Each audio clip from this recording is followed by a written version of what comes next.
La technique.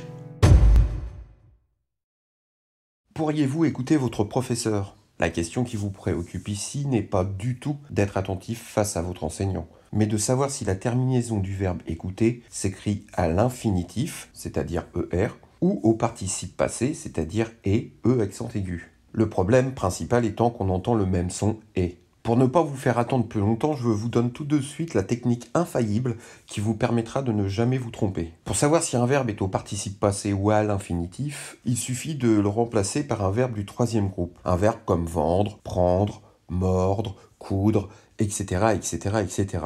Chacun de ces verbes du troisième groupe possède leur propre participe passé. Ainsi, le participe passé de vendre est vendu. Le participe passé de prendre est pris. Celui de mordre est mordu, celui de coudre est cousu. Par plaisir, nous choisirons ici le verbe mordre à l'infinitif et son participe passé mordu. Si, dans ma phrase, je veux remplacer le verbe de départ par mordre, alors ce verbe peut rester à l'infinitif, c'est-à-dire s'écrire ER. Revenons à notre exemple de départ. Pourriez-vous écouter votre professeur? Puis-je remplacer le verbe écouter par mordre? Vérifions. Ce qui donne, pourriez-vous mordre votre professeur? Certes, cela n'est pas à faire, mais il est tout à fait possible de le dire. En conséquence, la terminaison du verbe écouter est bel et bien ER.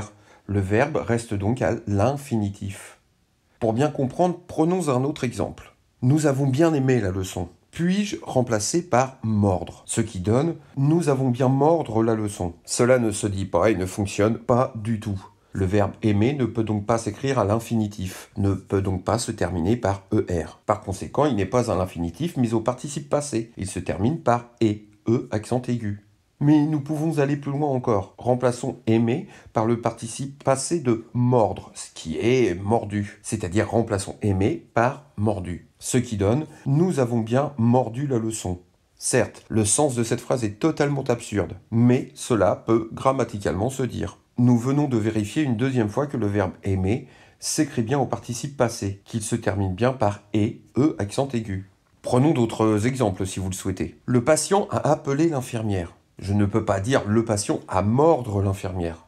Par contre, je peux bien dire le patient a mordu l'infirmière. La terminaison de appeler est donc E accent aigu. Un dernier pour la route. Tu aurais dû te lever. Et accent aigu ou ER? Remplaçons par mordre. Ce qui donne tu aurais dû te mordre. Surtout ne le faites pas, mais cela se dit tout à fait bien. Donc le verbe est à l'infinitif, se termine par ER. Tu aurais dû te lever, ER.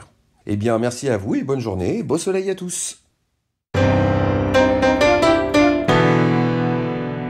La technique.